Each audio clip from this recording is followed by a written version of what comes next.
On va maintenant poursuivre avec la République démocratique du Congo. Les évêques catholiques ont déclaré avoir sensibilisé la communauté des États d'Afrique australe, la SADC, sur les risques d'un chaos provoqué par le report ou l'organisation d'élections biaisées le 23 décembre prochain dans le pays. Selon un communiqué rendu public lundi dernier, cette déclaration rend compte des préoccupations des évêques soumises à Lusaka au président zambien Edgar Lungu en sa qualité de responsable des affaires politiques, sécurité et défense au sein de la SADC qui compte la RDC parmi les États membres. Les évêques s'inquiètent de l'existence sur les listes électorales de 6 millions d'électeurs sans empreinte digitale, de l'absence de consensus sur l'utilisation de la machine à voter, de l'exclusion du processus électoral de quelques acteurs majeurs de l'opposition et de la répression des marches d'opposition. Vivien Toumi, ça devient un peu les mêmes revendications de l'opposition que commence par porter à nouveau l'épiscopat congolais. Vous savez que le Congo est un pays où l'épiscopat a joué un rôle très important. Vous avez vu même depuis le temps des monseigneurs qui ont eu de l'influence sur la politique. Et aussi, après l'échec, par exemple, du dialogue qui était facilité par notre compatriote et grand frère Edin Kodjo, c'est l'Église qui a repris la main ou quand même demander aux deux camps de pouvoir s'entendre sur le minimum. Et je crois que c'est dans l'application de cette feuille de route qu'aujourd'hui on est en train de préparer en fait les élections. Donc l'Église n'a jamais cessé d'intervenir et de donner sa position sur le champ politique de ce pays. Je crois que l'Église, des fois, à mon sens, va au-delà de sa mission, parce que je dis souvent, sans être, j'espère être bien compris, je ne suis pas contre l'implication de l'Église dans la vie ou le développement du pays, mais quand les fidèles viennent à l'Église, ce n'est pas pour aller s'opposer à M. Kabila ou à M. X, mais il y a une pluralité de partis politiques qui se retrouvent au sein de l'Église. Donc quand l'Église prend finalement la place des politiciens de l'opposition, ce n'est pas c'est pas bien vu. Quand on dit ça aussi, ça veut dire quoi? Que quand on est membre de l'Église, on a à croiser les bras, à les membres les de l'Église se commettre, à ne rien faire, rester là à prier Dieu qu'il veille un jour envoyer du secours. Non, Dieu n'aime pas les cons. Dieu n'aime pas les cons. Alors, finalement, l'Église a choisi de ne pas être con. Ce n'est pas parce que vous êtes un fidèle de l'Église que vous n'avez pas le droit de faire la politique.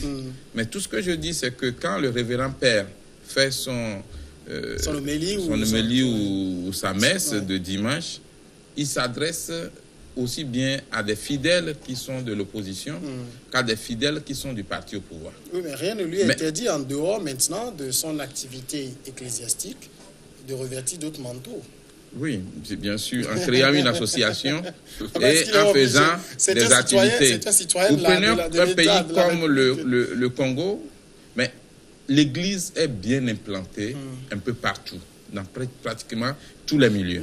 Donc, quand l'Église donne... Il y a même plus d'églises que d'écoles au Congo. C'est ça aussi l'incongruité. Oui, et quand l'Église donne un mot d'ordre, effectivement, les croyants suivent ce mot d'ordre-là. Bon, l'Église devrait, à mon sens, continuer par jouer son rôle d'éveil et de rappel, mais aussi de lutte pour la démocratie, tout en faisant attention de ne pas monter les opposants contre les gens qui sont au pouvoir, parce qu'ils sont tous des citoyens et des fidèles. Sur cela, Adam Adjon, une Église plutôt passive, c'est ça qu'on veut avoir?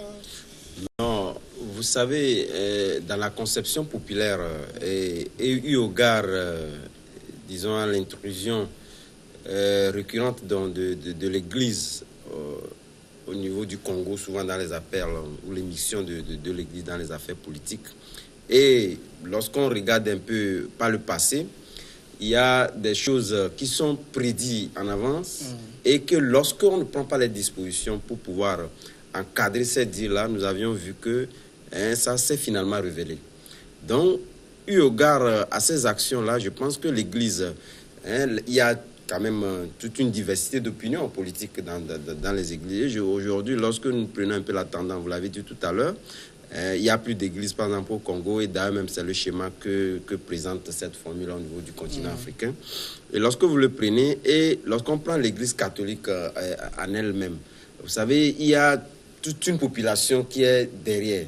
Et si, du moins, les responsables... Comme de l'église aussi. Tout à fait. Peuvent quand même jouer un rôle en amont au niveau pour temporiser un tant soit peu la population. Je pense que sont des voix qui sont très entendues par rapport à cette discussion. C'est-à-dire demander aux populations de rester calmes, de ne rien faire. Non, c'est pas ça. Samuel, je te donne un exemple. Calme, bon. L'église, comprend les responsables de l'église, les évêques ont la possibilité de demander une audience, d'aller voir le président et de lui dire, sur ce point, en tant que berger, en tant que père de l'Église, y compris ton père d'ailleurs, toi-même tu es un fidèle de l'Église, nous aimerions vous dire que sur tel aspect, vous devez faire des efforts, vous devez faire ça. Oui, mais quand l'Église dit d'un seul coup, après la messe... Je rappelle que dans le cas... C'est après la messe... Oui, mais dans le cas du Congo... Oui. Vous avez rappelé l'accord de la Saint-Sylvestre, piloté par l'Église. Bien sûr. Donc, elle a joué son rôle. Oui. Et quand elle a l'impression d'être prise pour le dindon de la farce, elle a le droit aussi de se mobiliser. Elle tape sur la table, d'abord d'une façon diplomatique, en épargnant les vies humaines. Rien ne nous dit qu'elle l'Église n'a pas le devoir. L'Église n'a pas le devoir de déverser les citoyens dans la rue. Pour qu'il y ait répression. Vous savez, l'histoire l'Église congolaise... a plusieurs moyens de défendre effectivement la cause de la démocratie. Oui, tout à fait. Mais l'histoire congolaise nous a appris beaucoup de l'Église. Le rôle qu'a joué l'Église, disons, aussi bien dans la politique. L'Église continue d'ailleurs même pas à jouer ce rôle. C'est pas la même chose. Lorsque nous faisons ce glissement en regardant un peu ce schéma-là par rapport à nos pays, c'est pas la même chose. Parce que l'Église, ce que vaut l'Église, par exemple, au niveau du Congo, c'est pas la même chose que vaut l'Église, par exemple, ici. Par exemple, une sortie de l'Église. L'Église catholique fait partie des religions les mieux implantées. Nous sommes d'accord, mais quand même, ces prises de position, on ne les a pas constatées nulle part en Afrique. Ce que nous constatons, par exemple, carrément, l'Église fait partie intégrante même de la politique au niveau du Congo. C'est pas la même chose. C'est la même chose dans d'autres pays aussi. Ça nous choque, mais les Congolais ne sont pas choqués. Non, ils ne sont pas choqués, puisque ce sont des habitudes. Et l'Église a beaucoup contribué à résoudre un tant soit peu des problèmes qui devaient donc dégénérer. Mais on a vu même chez nous au Togo, c'est l'Église qui a dirigé par exemple la conférence nationale souveraine. C'est l'Église qui a dirigé quand même le Haut Conseil de la République. Et l'Église a toujours fait son travail. Oui, l'Église a appelé la classe politique. Dans le cas togolais, chaque fois que l'Église sort, on dit il y a toujours des divergences. Dans un rôle d'Église, ils ne doivent pas se mêler de ci ou ça. Non, là aussi, c'est une erreur. Et c'est trop poussé des fois. Je crois que l'Église doit rester dans son temple à prier seulement. C'est une erreur. Les membres qui constituent les responsables de l'Église sont d'abord des citoyens qui ont le devoir d'œuvrer pour que la démocratie s'enracine dans leur pays. Qu'est-ce qu'on reproche à l'Église congolaise alors? Ce qu'on reproche à l'Église congolaise, c'est de déverser de pauvres citoyens dans la rue, qu'on tabasse, qu'on réprime. Non, ça s'est passé. C'était un cas isolé. Non, c'était un cas en fait isolé. Ce cas qu'évoque Vivien Tomi, c'était un cas isolé. Combien de fois il y a eu de manifestations? Bon, on est d'accord, mais c'était un cas isolé dans un contexte précis où l'Église dirigeait une action pour arriver donc à des résolutions données. C'était un cas isolé. Et tu penses que c'est fini au Congo? Non, je ne dis pas que c'est fini, mais bon, on le souhaite pas. Que ce soit au Congo, au Togo, l'Église va continuer pas à jouer son rôle. Mais ce qui pose problème, c'est la manière utilisée par l'Église. Puisque l'Église a d'autres possibilités que le citoyen lambda n'a pas. Pour pouvoir, de toute évidence, d'appeler à des manifestations. Est-ce que la loi ne lui interdit pas? La loi ne peut interdire à aucun citoyen de manifester si ces manifestations respectent les règlements en vigueur. Le nécessaire, c'est que le règlement dans le pays concernant les manifestations soit respecté. Aujourd'hui, même nous, au niveau des médias, nous pouvons manifester. Je crois qu'il y a les militaires et les policiers qui ne peuvent pas faire une marche comme ça. Chez nous, mais ailleurs, ils ont même élargi la branche jusqu'à ailleurs. Oui, mais dans d'autres pays, ça se fait. En France, ça se fait. Mais ici, l'Église veut effectivement faire la promotion de la démocratie et éviter que le pays continue par rester dans la dictature. Maintenant, c'est la méthode qui est utilisée qui est critiquable. Mais vous savez, il y a un vieux débat aussi sur les histoires d'église, c'est-à-dire, on vous confine dans un temple, on dit, bon, vous savez, heureux les pauvres en esprit verront Dieu, subissez, ne faites rien, priez, etc. C'est de la connerie. Même Jésus n'a pas accepté ça. Quand il est rentré dans l'église, il a frappé tout le monde. Édifié beaucoup et que je pense qu'ils sont... Ça là, c'est relégué quand même. Dans l'ancien temps, ils ne sont plus à cette étape-là. Mais aujourd'hui, ce qu'il faut remarquer, c'est que l'église au niveau du Congo est très écoutée. Pendant cette sortie-là n'est pas quand même une sortie qui est prise tout comme le nom, quand même c'est pris, hein, les mots sont très pesés. Et le gouvernement, chaque fois que l'église fait cette sortie-là, c'est vrai qu'il y a des fois des critiques qui sont donc lancées à l'encontre de l'église, mais quelque part, ils se réunissent et ils sont très écoutés. Aujourd'hui, l'épiscopat ne peut pas demander, par exemple, à Kabila ou le gouvernement de faire telle chose et que le gouvernement va dire que, bon, bien, balayer donc ces arguments du revers de la main. C'est pas possible parce que... Donc, je suis d'accord, mais pour la plupart du temps, comme je le répète toujours, en disant que l'Église a prédit des choses et que lorsqu'on n'a pas pris des dispositions, on est arrivé là. Donc aujourd'hui, cette Église, alors, ce qui fait des sorties, c'est que tout est bien mesuré et quand même peuvent s'inspirer quand même des fidèles, en écoutant ce que, puisqu'ils ont quand même une bonne part, parce que la population chrétienne au niveau du Congo est très importante. Donc quand même au vu de ce qui se passe et puis des échos qui adviennent, il faudrait quand même de là, parce que ce sont des arguments très pesés. Ils ne font pas ces sorties-là pour le faire. C'est des choses, ils ont des arguments, ils ont des preuves tangibles qui prouvent que réellement, si on ne prend pas telle ou telle disposition, on risque d'arriver donc au chaos.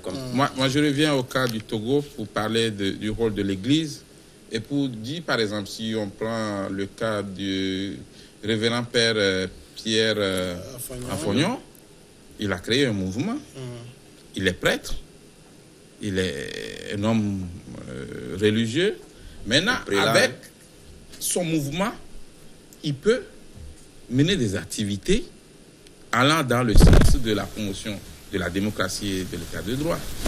Et il a même la possibilité de convaincre tous les fidèles de l'Église catholique du Togo à le suivre. Si les fidèles le suivent, tant mieux.